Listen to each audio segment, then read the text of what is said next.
Well, welcome everyone to what is going to be a wonderful evening via home. There's something really great, isn't there, over the past 2 years? I have to admit, I was thinking this afternoon when I was getting ready for this evening that there was something lovely about not having to get in the car and go anywhere and to be able to enjoy this from home.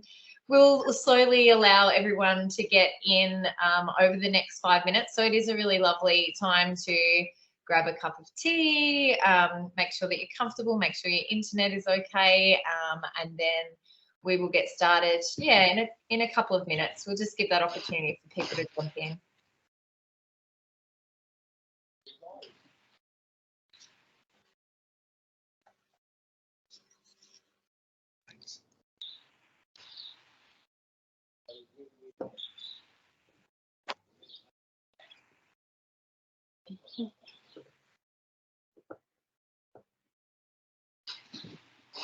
Doesn't a couple of minutes feel like a long time when you're waiting here and everyone's just staring at this computer screen?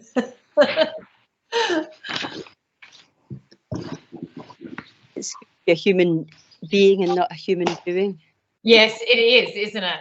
It is. You look so relaxed there too, by the way, Leslie. Wherever you are, it's warm and not a bad day.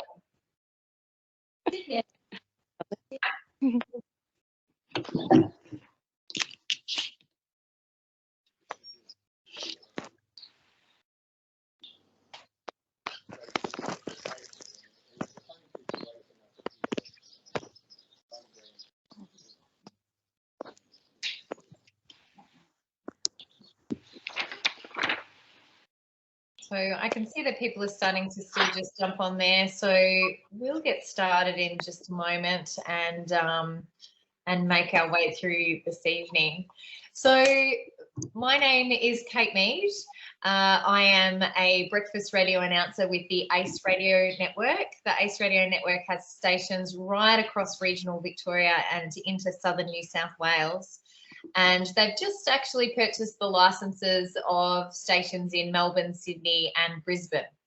I also host a podcast, the Women of Influence podcast, where we try to capture as many amazing Australian women's stories as we can under the premise that everyone has a great story. And I think tonight is part of what we're going to hear in terms of some great stories from the people on our panel. So I'd like to begin with acknowledging the traditional custodians of the land in which we meet this evening and pay my respects to their elders past and present, and I extend that respect to Aboriginal and Torres Strait Island people that are here with us this evening.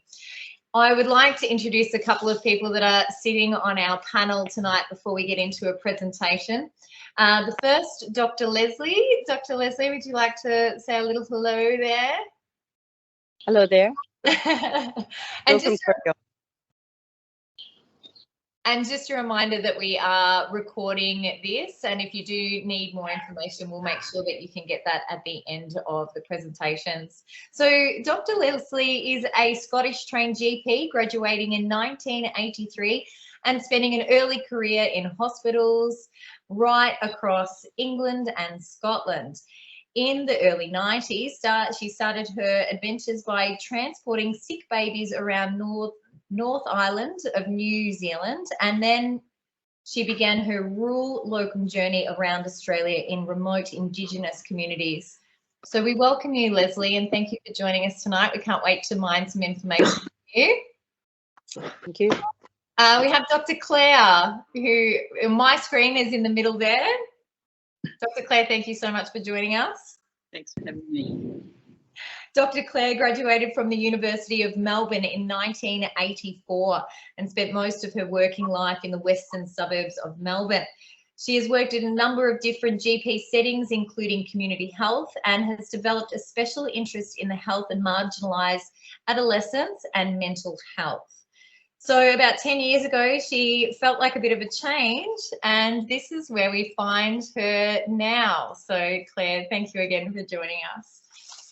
We have Dr. Max with the headphones. There he is. Thank you. Thank you, Max. Thank you. He was born and raised in Central Victoria after studying medicine at the University of Melbourne. He returned home to work as a solo rural general practitioner for 30 years now. During that time, he has worked with one of the nurses who delivered him, and lately had the honour of looking after her in that same hospital where she died 27 years later. That is absolutely just an incredible, can I say, country story? Is that just, yeah, stuff like that. Lucky.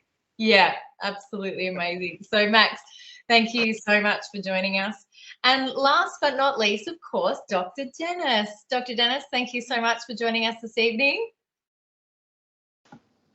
Dr. Dennis graduated University of Queensland in 1982, where he has worked as a self-directed rural training program, and for 10 years has worked in general practice in rural Queensland in a two-doctor town, where he was also a part of the on-call roster, providing much-needed care to the local hospital. And then in 1999, he has moved practice in remote Northern Territory. I lived for about 10 years in Camperdown, regional Victoria, Dr. Dennis, and that's at one point we had Ruth and Anthony Brown. I'm not sure. Yes, I've seen some nods there. And so I feel like there's some type of connection, I feel, in your story with the small town and only a couple of doctors and lots of babies being born and lots of phone calls happening for lots of many different reasons. Yes, pretty busy. We can imagine. All right, well, so this is our esteemed panel for this evening, and we're going to get into some questions for these guys a little bit later. But now I will throw to Angela Phillips, who has a presentation for us. Thank you. Just waiting for Joe to put that up.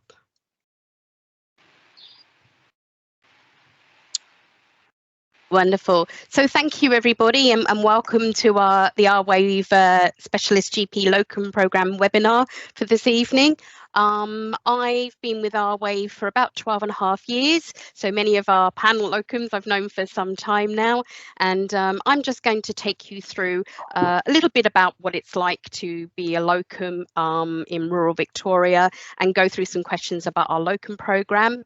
If any of the audience does have any particular questions about this webinar, probably the best thing is to put a message in the chat, and I can get back to you tomorrow, or you can email me, and there'll be an email address at the end. So if there's any questions about this particular presentation, I can get back to you another time on that. So thank you. Let's start the presentation.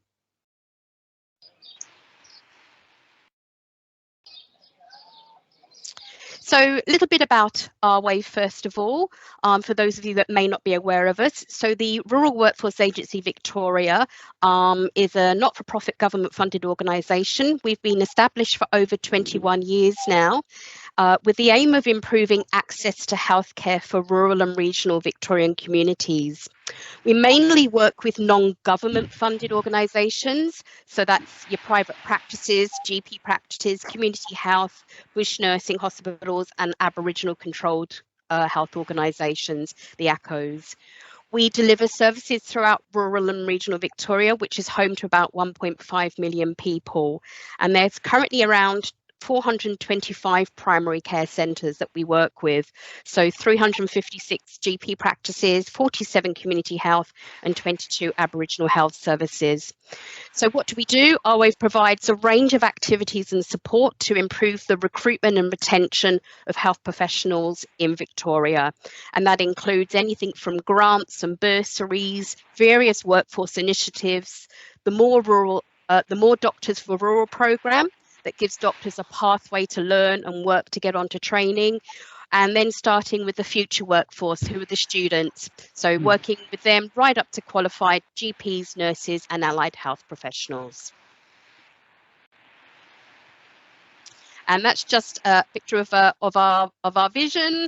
So health equity for all, and our mission is to make sure that we keep applying contemporary workforce development strategies to access high quality healthcare. And really importantly for us is our values. I think every team member who works at RWAV always tries to keep these values in mind: respect, accountability, collaboration, innovation and courage. So a little bit of history for you about the Locum program. It's been an integral part of the support provided to rural and regional communities in Victoria, assisting doctors with the retention by enabling them to take a break. And in recent years, due to demand to cover for workforce shortage and assist those solo practices who use a permanent locum model. In 2009, during the Black Saturday bushfires, RWAV was contracted to support those affected towns with initial first responder volunteers and then paid locums. The locum program was then developed into the RWAV Specialist Locum program that it is today, and it's a no-fee service to practices. We currently have about 104 locums working this financial year, and well over 200 doctors on our prospect list. And so I'm hoping that some of you are in the audience today who are prospect locums will actually eventually come and join our program. So why work with RWAV? I think the thing that I'll first obviously reiterate again is that we're a no-fee service, and there's no commissions. We will work with RWAV because we're passionate about rural and improving access to healthcare. We've developed strong relationships with the practices over the years. We've met with them on site, so we really know their environment. We know what's happening in rural, so we can match you as a doctor to the most suited. We won't place you where it's not a good match. We make sure that it's culturally safe and safe work environments. And if anything does go wrong, we're always there to support and advocate for you. The other biggest thing is that we provide admin support. I know doctors don't like paperwork. You don't have time for paperwork, so we try and take away all the hassle for you, even help with credentialing applications so you can get on with the clinical work. We provide placement confirmation, orientation, induction guidelines, and also MBS cheat sheets for those working in ACOs. Always a call away for support during your placement. We listen to your feedback and do post-placement evaluations. So we care about our locums. You're not just a number. As I said, many of you I've worked with for over 12 years now, and we like to keep these strong relationships. Another reason for joining RWAV is that all new locums who register with us and do a locum placement by the end of June will receive a $1,000 bonus. Woohoo! And we also now have grants for locums for upskilling and doing courses. We provide cultural safety training for those doctors that are perhaps doing locum work before they go somewhere permanently. We also have relocation grants for when you do take up a permanent opportunity. So yeah, why work with us? Because we're passionate about what we do and we work by our values. So who are our locums? 67% of our current locums are Australian trained and 33% are overseas trained from various countries, from the UK, New Zealand, Ireland, right through to Sri Lanka, Egypt, and Pakistan. Out of our current active locums, you can just about see there, we've got a really good split between female and male doctors, which again, I think is really important, particularly in a rural and regional setting. And with the ages, we've got a really good split. A lot of our locums are retired doctors who've retired from their own permanent practices and gone on to do locum work to keep their skills up to date. It might be GPs in between roles, metro doctors who go to rural to have a holiday and upskill at the same time. Traveling GPs. I've got many a GP who travels around with their family, their children, their pets, and they travel all around Australia and then obviously come into Victoria to work with us. There's also career locums. So some of our employed locums, our career locums, they prefer the independence, flexibility and variety that locum roles can offer. And doctors overall who just wish to contribute meaningfully to the broader community. So that's who our locums are. So what are the benefits of rural locum work? Well, we did a recent survey to our locums, and this is what they indicated that the following key drivers were for undertaking locum work.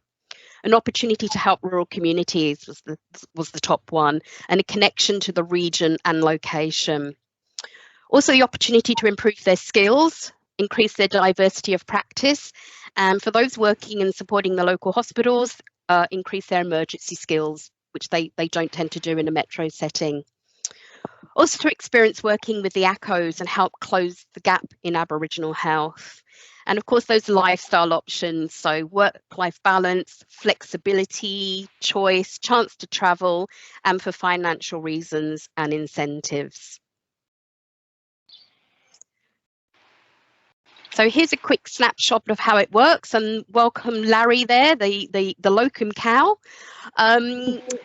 Basically, that just goes through, if you like, the life cycle of Locum. So when you first come on board to be a Locum, we'll do an introduction and screening interview with you to assess your suitability and find out what your preferences are. Then you get registered, there's application, and there's all the documents and clinical governments that we need to go through.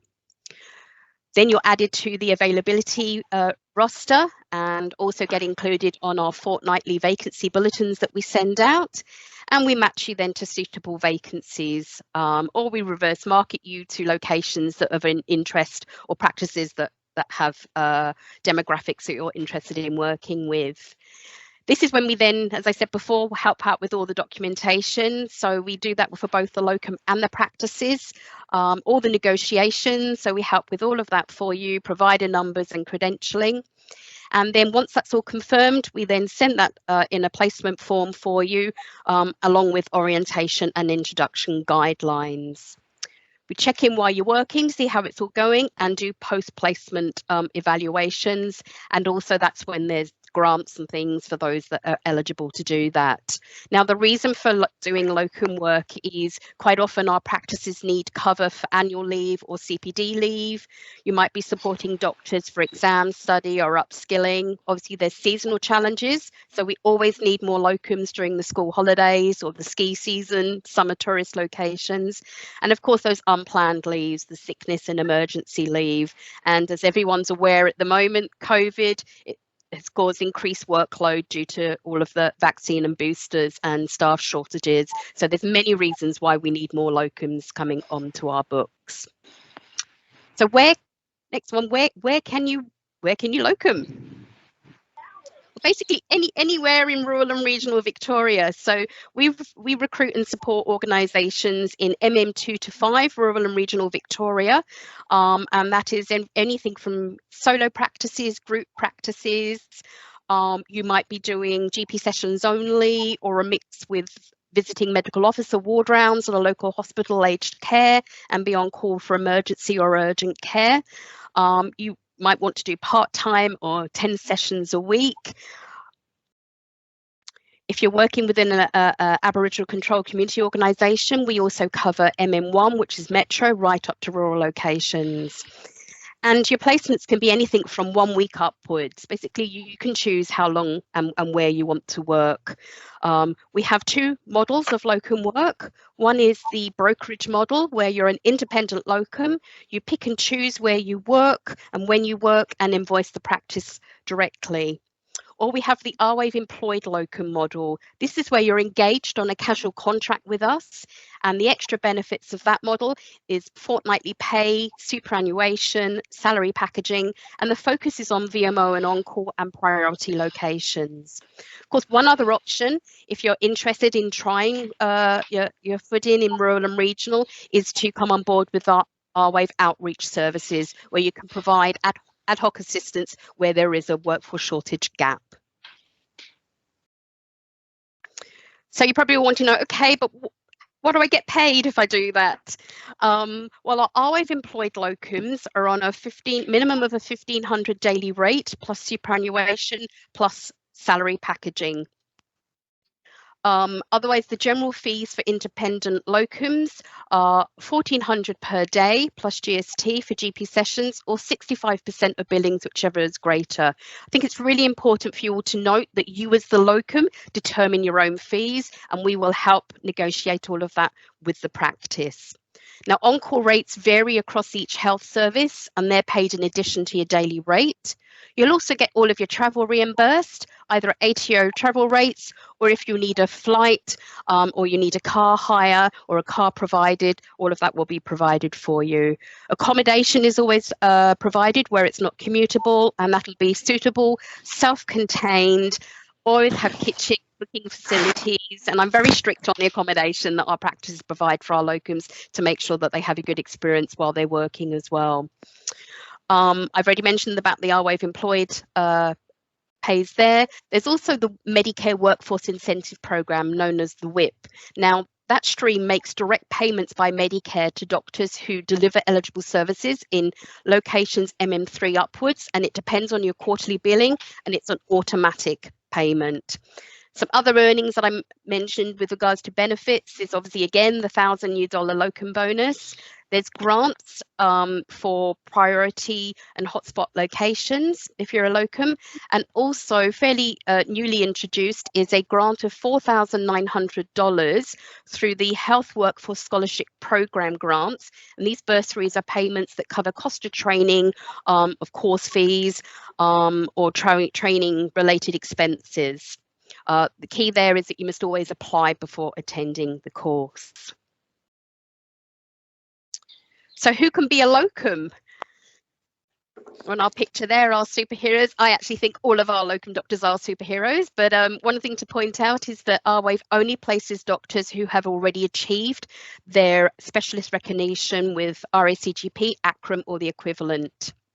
Locums really ideally need to have general practice experience and be able to work with supervision with no restrictions. Now, if there's any doctors out there who do have 19AB restrictions, that's not a problem at all, and will ideally place you in a DPA location.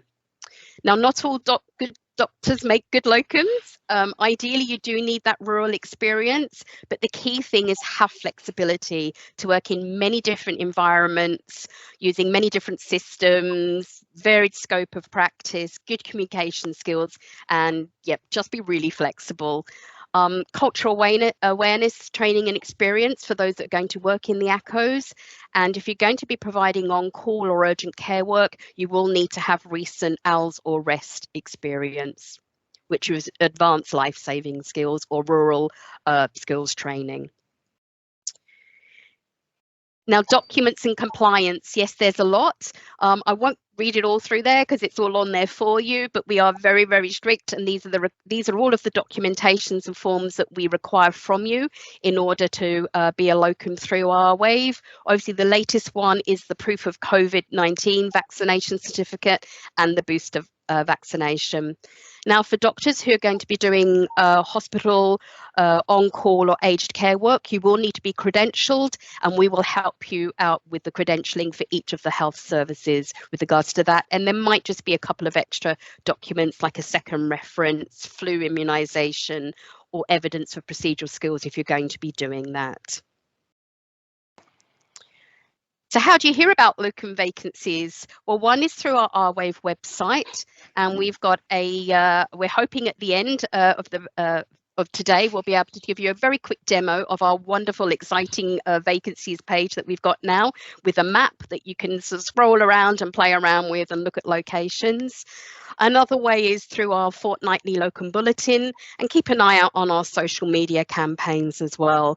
But one thing I'll say, if you've got available dates to locum, please contact me because that's the best way that I can get you out working. And how will I stay in touch with you? Usually by phone, email, and SMS. So you can contact us at locum@rwave.com.au or call the telephone number there. And as I said, if you do have any particular questions regarding this presentation, drop me an email, pop a question in the chat, and I will get back to you on that. But so thank you everybody for your time and attention, and I will now hand you over to the panel. Angela, thank you so much for that. That was absolutely fantastic. Now we want to hear from some of our panel. So maybe if we start with you, Leslie, sitting out on the balcony somewhere there. It looks fantastic. Do you want to tell us a little bit about what your why is?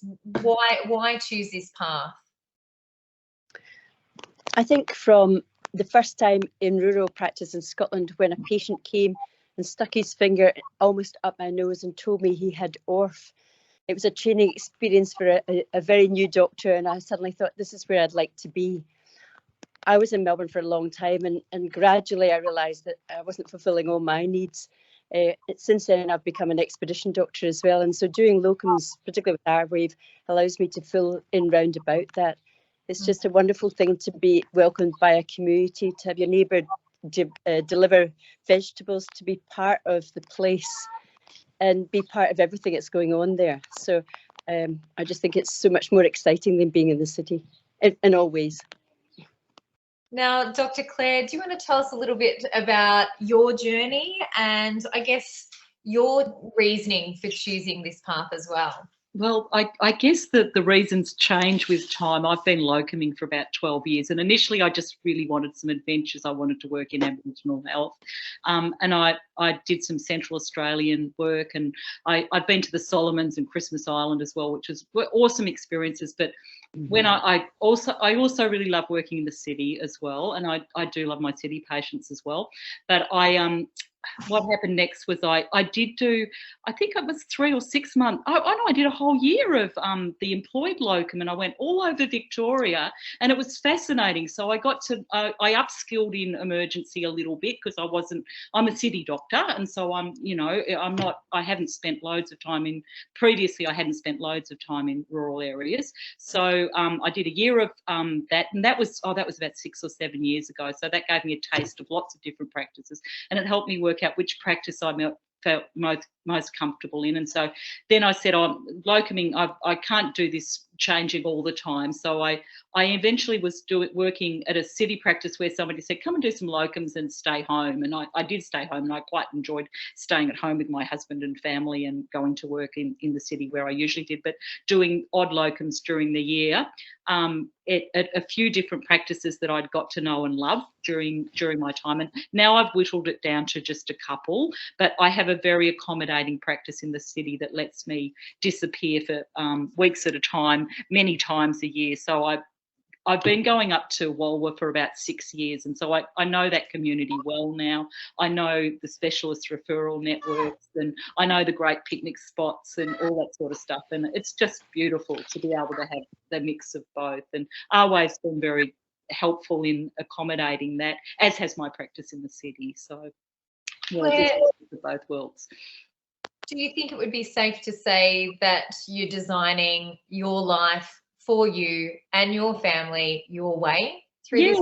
Yeah, absolutely. Well, it's sort of, I didn't really sit down with a design. It's sort of like you're taking the opportunities as they arise and tweaking them as you learn more about yourself and the places that you're working in and the people that you're meeting. So it's more following your own journey and your own adventure rather than having a vision as to how it should be. Yeah, it's sort of, trying something and taking on feedback and reflecting and working out what works. Yeah. And over to you, Max. How long again have you been doing this for? And I guess over that journey, what has been some of the most rewarding aspects? Yeah, well, as you said in the intro, I had 30 years solo practice in the town I was born in, and I've been locuming now this is my 6th year. Firstly, just with RWAV, who we're promoting tonight, but I do go with other agencies because I go interstate as well. Angela was the one who I think helped convince me that I'd make a passable locum. I'd had RWAV locums in my own practice prior to making the decision that it was really time for me to do something different. I'd become very tired with all the administrative stuff, my relationship with the CEO, the board. Lots of doctors go through that, and I had a choice to either stay there and become increasingly bitter and twisted, or make a change. And I think 2 things made me change. My wife was right. Our kids were at the right stage of life, and the nurse who you'd referred to, who was there when I was delivered and I'd worked with, and then I was there when she died. I couldn't think really of a better full stop than that. That was telling me, righto, it's time to go. And there's really been no regrets at all. We've been able to travel a lot. It's been really good for me as a career. It's made me work a lot harder. think a lot harder. The timing was just right. And that's one piece of advice I'd give. Don't wait till it's always later than you think. Make sure you've still got a bit of petrol in the tank, so you can you'll enjoy it better that way. It won't be so hard.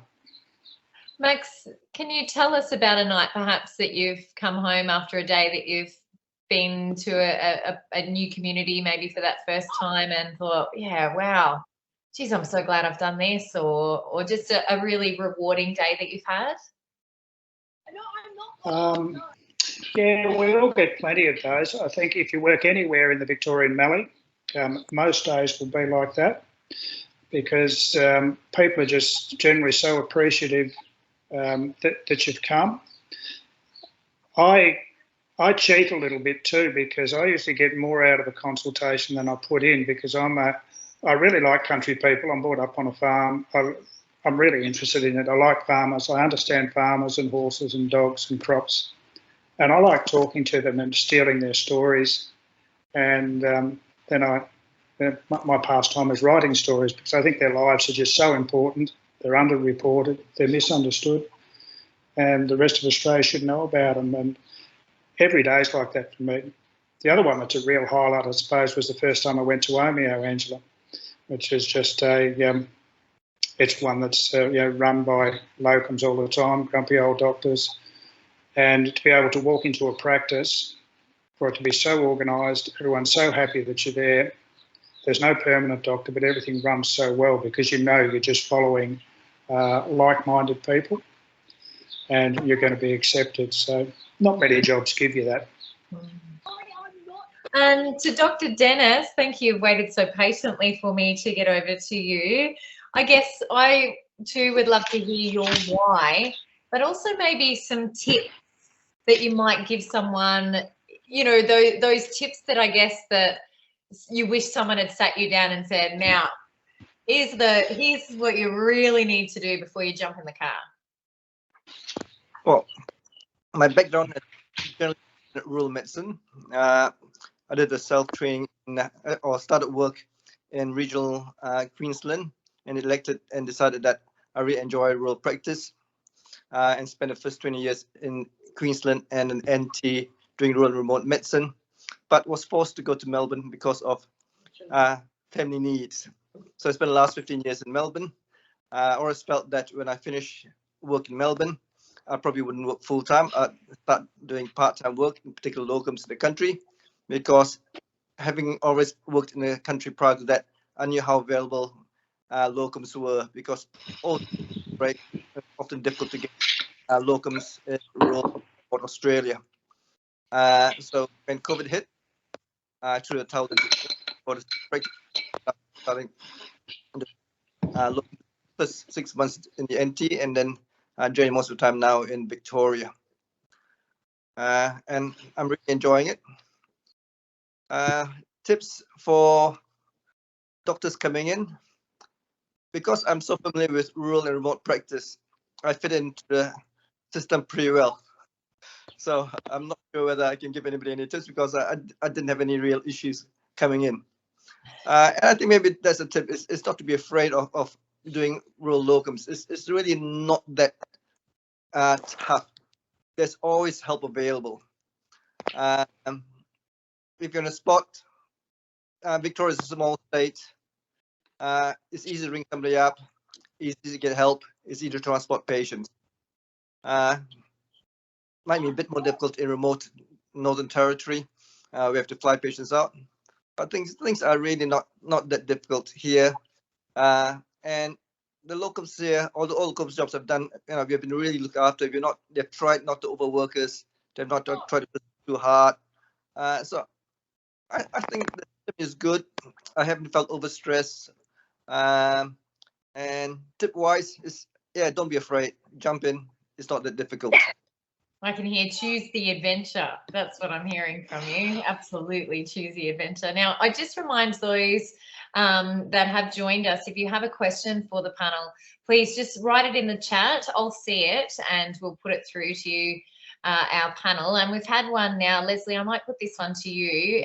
This is from Michelle. She said, rural towns welcome locums with, oh, it's not actually a question, I apologise. Rural towns welcome locums with open arms or elbow bumps during COVID. So I guess tell us a little bit about when you've come into a town. You mentioned a little bit earlier about the welcoming and getting to know country people. Do you want to expand a little bit on that? What you're finding from those communities? Well, I think it's very important to be seen. So in Omeo, I had a few patients tell me they'd never seen a doctor wander up and down the main street so often. So I make sure if there's something on, I don't like to miss anything. So we've had book clubs. I've been at singing classes. Angela, I think, knows that I used to do dance classes in Yarram. That was my first, my locum was organised with a whole full social calendar. And I actually went to the midwinter ball, which was wonderful. So I'm always looking for engagement somewhere out of the surgery, because there's so many things to do. We started the Great Alpine Book Club in Omeo, which I don't know if it's still going, and also the Dimbula book club. We also had an evening. So you can walk in, and if you engage with people, it makes things so much more exciting. Up in Thursday Island, I had to go to the ukulele group, whether I could play ukulele or not. But that's what's on. You go and do it. So I think it's not just coming to do a job; it's coming to do whatever else is on. And that's my joy in locum practice here. It's just wonderful. Now I'm really smiling as you talk, because I am a regional person. So I'm like you just sound like you're describing where I grew up in Simpson. I went to school in Timboon, and these are small communities, and that's it. You get involved. Now, Claire, I could really see you nodding and smiling along as well. It felt like you had a story or an experience of something similar, perhaps. Yeah, so I think Leslie's absolutely right. If you get invited to something, that was on one of my tip lists. If you're invited to something, go. It might be something a little bit out of your comfort zone, like horse races. I'd never really been to horse races, even though I live near Flemington, and I went to the Humunji Cup near Omeo, and that was really good fun. And in Walwa, I think one of the reasons I sort of bonded there was that I made friends who invited me over to play music, and we ended up playing sort of bush music in the pub, and that was really fun. And we still get together and do that sort of thing when we can, when COVID's not on. So yeah, and people will take you on bike rides, and if you get invited to something, definitely take it up. That would be one of my tips. Yeah. Now I've got another couple of questions that are coming in. So maybe Claire and Leslie, this question for both of you, and then another for Max and Dennis. So the first for Claire and Leslie, maybe you, Claire, first could start, but I guess what advice would you give for doctors seeking to locum in Aboriginal health? Well, look, I think you did give me a bit of forewarning about this one, and I really think that remembering, as Dennis said, that medicine is a team sport, and that you don't hold all the knowledge. The Aboriginal health workers, there are social emotional wellbeing people. I would be taking advice from them too. I think RWAV has a cultural program that would be definitely worth doing, so that you can get some insight if you're not sort of full bottle on the history and stuff. And also to take it a little bit lightheartedly, to enjoy the job. There's a lot of problems, but having fun with people is really important. You're not going to change 2,000 years of colonisation and dispossession in your 2-week locum or even your 2-year job. So I think being there, walking alongside Indigenous people, asking them what they need, recognising that you're not going to fully understand the complexity of their lives, and asking lots of questions, and allowing yourself to be guided. That would be my top tip there. And there are lots of other, there's lots of complex medical things, and there are loads of books about it, and you'll get the CARPA manuals. But my top tip from personal advice would be walk alongside people, recognise that you probably don't understand the complexity, and ask lots of questions, and ask them what would be helpful. Yeah, that's my tip. Claire, I actually wrote down walk alongside people, but it's such a beautiful message. Leslie, you? I was lucky before I worked for RWAV. Actually did a few stints with the Royal Flying Doctors Service, so I learned from a slightly different perspective starting off. But I'm definitely with Claire that the first thing is that not to have any expectations. And many locums burn themselves out by trying to fix everything as they arrive, and that's not going to happen. I found it useful to talk about my own culture, so that the cultural differences, they were, Indigenous people are quite interested in your own culture and showing photographs of your family, where you come from. And I think that's a good bonding thing. When I was up in Thursday Island, I actually, in Bamaga, I actually became the person who had to go because there was a horse in obstructed labour, and I've got no idea why that became my skill at that point.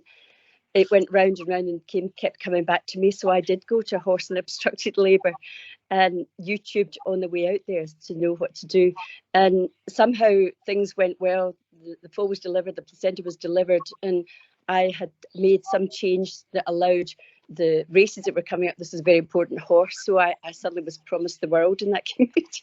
So sometimes it's all about a front, you know, that you may be completely at your depth, but at least if you're empathetic and you're caring, it doesn't really matter. Sometimes you're completely on the wrong track, but people are very forgiving. And I think a lot of Indigenous communities are so exciting and so interesting, especially the ceremonies, going to a circumcision ceremony, or you know, if someone dies, the singing and the music, the whole thing becomes very, very emotional, you know. So it's a wonderful thing to explore our own Indigenous community here. Thank you so much. Now for Dennis and Max, we have a question that arrived prior as well via the email, and it just said, I'm about to retire from my own practice and thinking about undertaking locum work.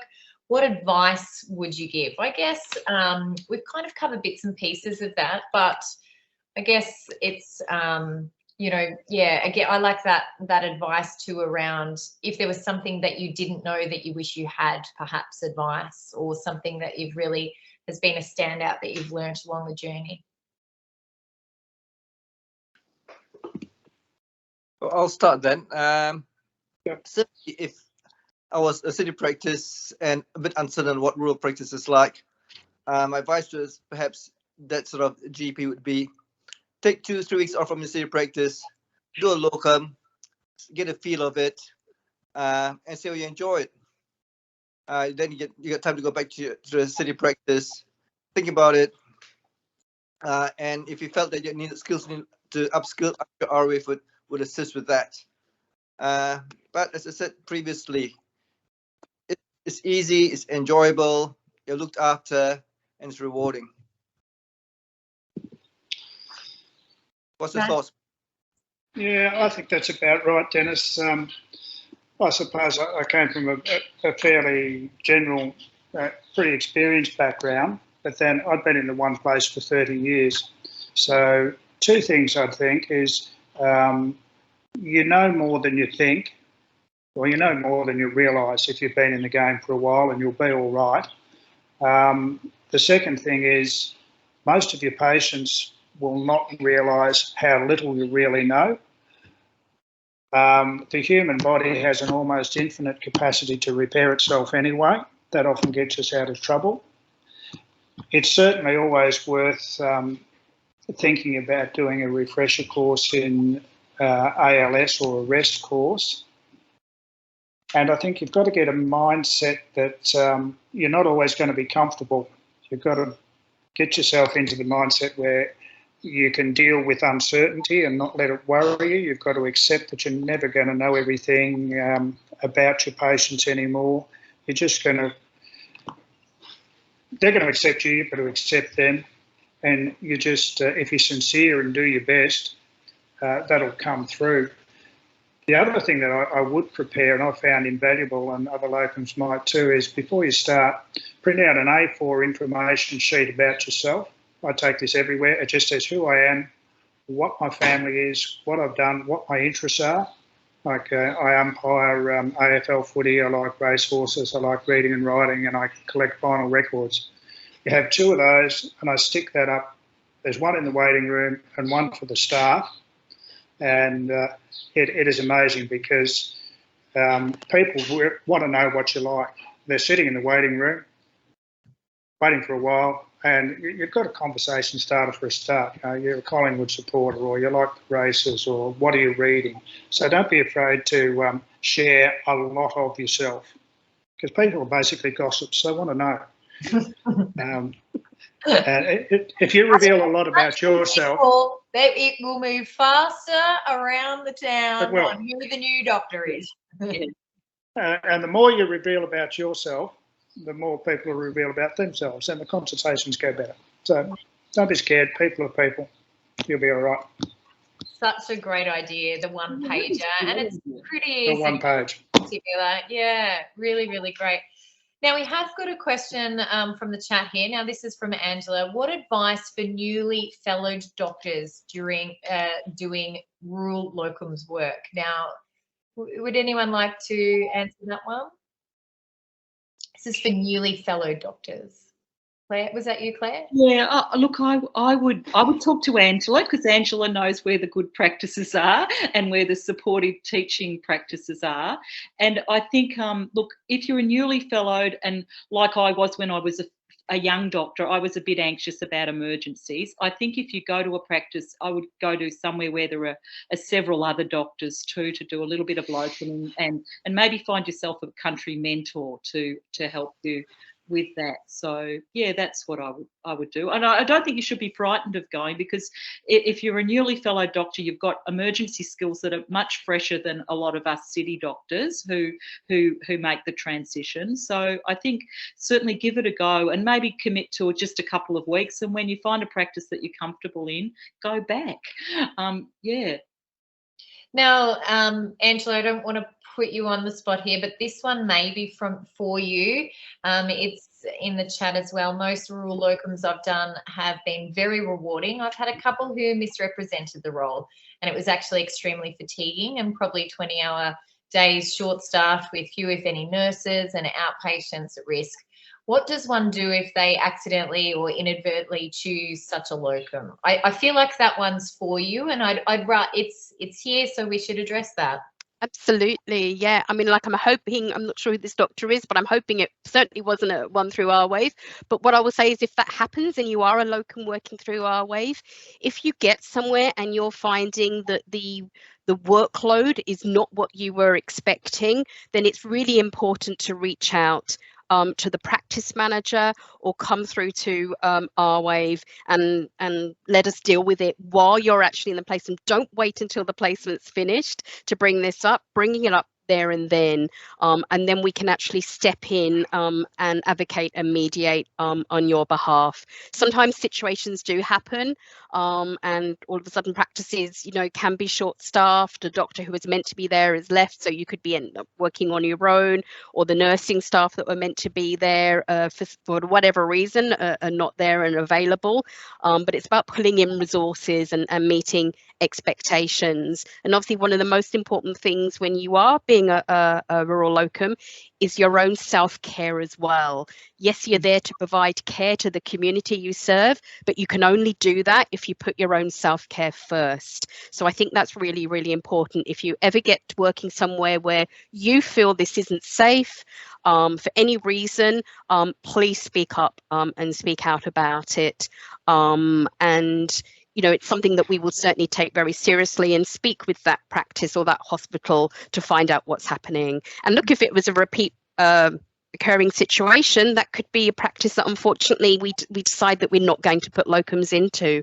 So we do take this really seriously. So yeah, I guess I would just say speak out if something like that happens.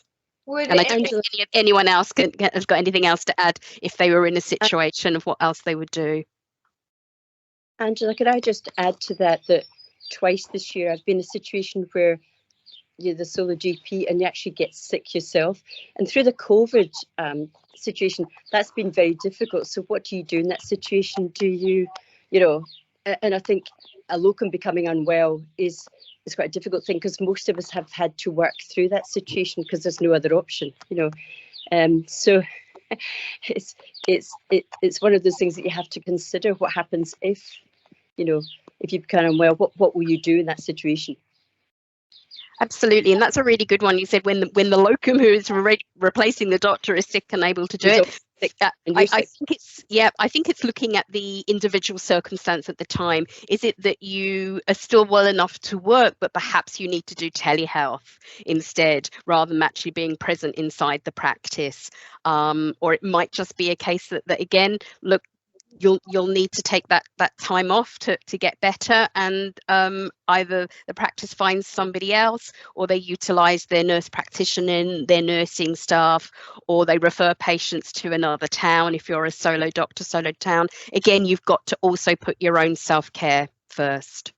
I think the other question is about being on call and being up all night and being tired the next day, and how you actually sort that out when you're actually not fit for work the next day, if you've had a particularly bad night. You know, I think that's another one you need to consider what you're going to do. Angela, thank you for that, and thank you to the panelists there. I think now we might throw to Jo and Ange, who can show us the website and I guess current vacancies that are available now, and give you a little bit of an idea on how it works.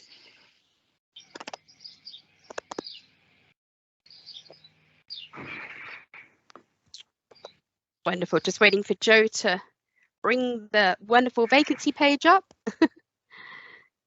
Okay. All right. So look, here we have our interactive map. So if you go onto the RWAV website, if you click on Working in Victoria and Vacancies, this is the page. This is the page that you will actually come up with. So there's two things that you can do. First of all, you can decide, okay, choose the category GP Locum. And if you want to work in general practice but not in Aboriginal health, then the subcategory GP Locum, and press search.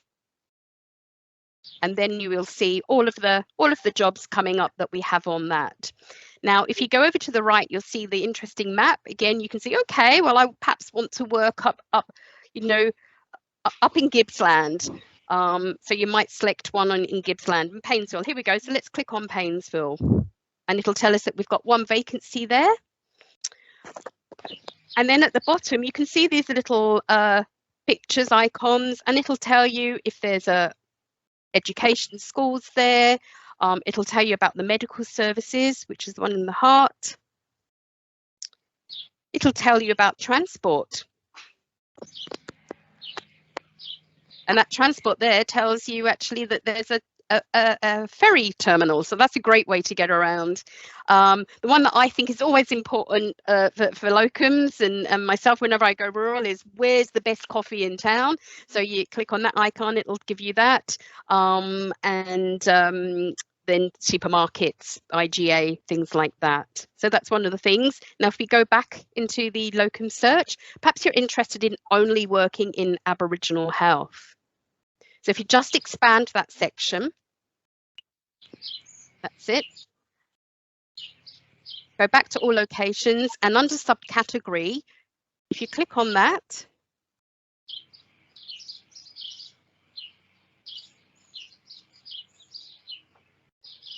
okay, it looks like it's frozen. Click on GP Locum, all subcategories, and click on ACO.